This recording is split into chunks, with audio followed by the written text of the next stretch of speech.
Welcome back to my channel. मैं हूं हेमा और हेमा की रसोई में आप सभी का स्वागत है। आज जो मैं टिप्स लेकर के आई हूं आप सभी के काम को सभी को कर देगा आसान।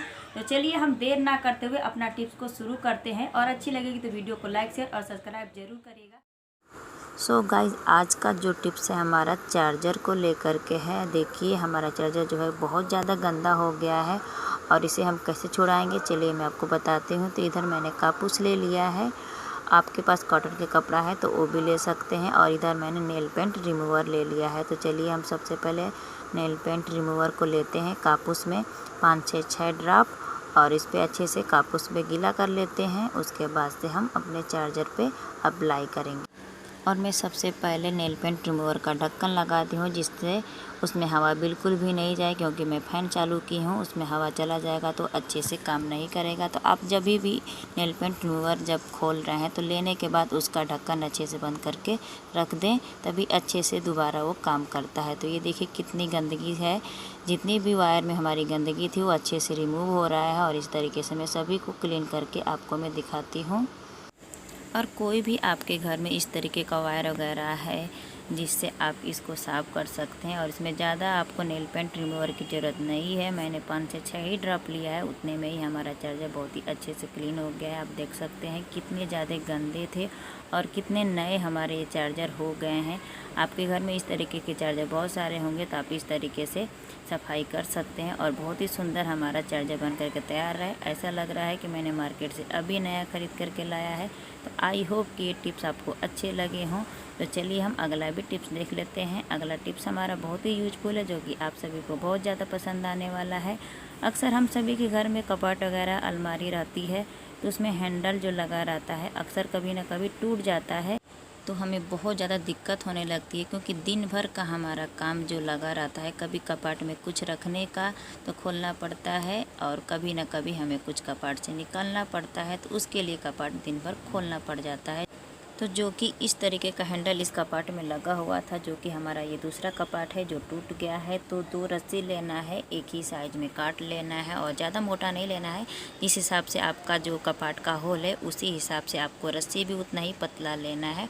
और सुई की मदद से मैं इसमें डाल देती हूँ और दोनों होल में डाल देना है, जैसे नीचे ऊपर होल इसका बना हुआ था, और गांठ बांध देना है। तो ये देखिए मैंने रस्सी को डाल दिया है और गांठ बांध देती हूँ। तो टेम्परेरी में आप 2-4 दिन के लिए इस तरीके से हैंडल बना सकते हैं अपने घर के चीज़ों से।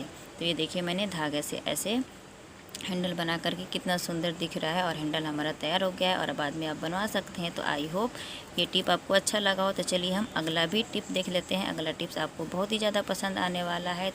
तो इस तरीके का हमारे पास कुकीज़ बिस्किट का डब्बा था, जो कि ये फालतू पड़ा हुआ था। ऐसे आपके भी घर में इस तरीके का कोई भी कंटेनर या डब्बा होगा जो कि फालतू इस तरीके से पड़ा रहा होगा, तो आपको कैसे इस्तेमाल करना है मैं आपको बताती हूँ। अक्सर हम कहीं जाते हैं तो हमें मास्क वगैरह चाहिए रहता है तो हम इधर उधर रख देते हैं, जो जल्दी मिलते नहीं हैं। तो आपको इसी डब्बे में रख देना है जिससे आपको आसानी से मिल जाए।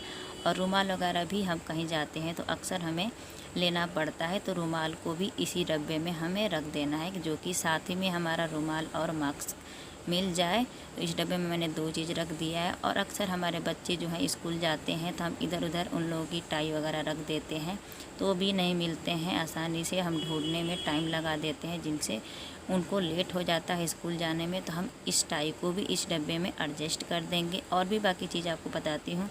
और ये टाई भी हो गया और ये हमारे बच्चे का ये आईडी कार्ड हो गया, इसको भी मैं इस डब्बे में रख देती हूँ जिससे कि आसानी से टाई और आईडी कार्ड उसका मिल जाएगा। और ये हमारे बच्चे का सॉक्स है तो उस सॉक्स को भी मैं इस डब्बे में रखने वाली हूँ, जो कि सारी चीज़ें हमारे एक साथ एक ही डब्बे में मिल जाएगी और उसे स्कूल भेजने में बहुत ही कम टाइम लगेगा, जिससे हम आसानी से अपने बच्चे को रेडी कर सकें। तो ये देखिए ये सॉक्स को मैं आपको फोल्ड करना बताती हूँ, जिससे आपको ये दिक्कत नहीं होगी कि एक पैर का हम सॉक्स किधर ढूंढें। अक्सर हमारे साथ यही होता है, कभी एक पैर का सॉक्स वगैरह गुम हो जाता है, इधर से उधर हम रख देते हैं। तो आपको इस तरीके से रखेंगे जब आप, तो कभी भी आपका सॉक्स नहीं गुम होगा। आपको इस तरीके से फोल्ड कर लेना है दोनों सॉक्स को और इस तरीके से पलटी कर देना है। तो ये देखिए कितने अच्छे से हमारा ये सॉक्स है अच्छे से फोल्ड हो चुका है। तो इस सॉक्स को भी मैं ऐसे ही फोल्ड कर देती हूँ। दोनों को ऐसे मैंने फोल्ड कर दिया है, जिससे एक ही साथ हमारा ये सॉक्स रह जाएगा और कभी भी इधर उधर नहीं होगा। तो आप इस तरीके से आपके घर में जो भी सॉक्स वगैरह हैं तो आप सभी सॉक्स को इसी तरीके से फोल्ड करके रखिए। कहीं भी आपका ये सॉक्स गुम होने वाला नहीं है। कितना वो कपड़ों के साथ आप इसे रख देंगे तो साथ ही में आपका ये दोनों सॉक्स आसानी से मिल जाएगा, जिससे आपको कभी देर नहीं लगेगी सॉक्स वगैरह ढूंढने में। तो आप इस डब्बे का इस तरीके से आप इस्तेमाल कर सकते हैं। तो आप इस डब्बे को कहीं भी रखिए, आपको आसानी से सारी चीज़ें एक साथ मिल जाएगी। तो आई होप ये टिप आपको अच्छा लगा हो। तो चलिए हम अगला भी टिप्स देख लेते हैं।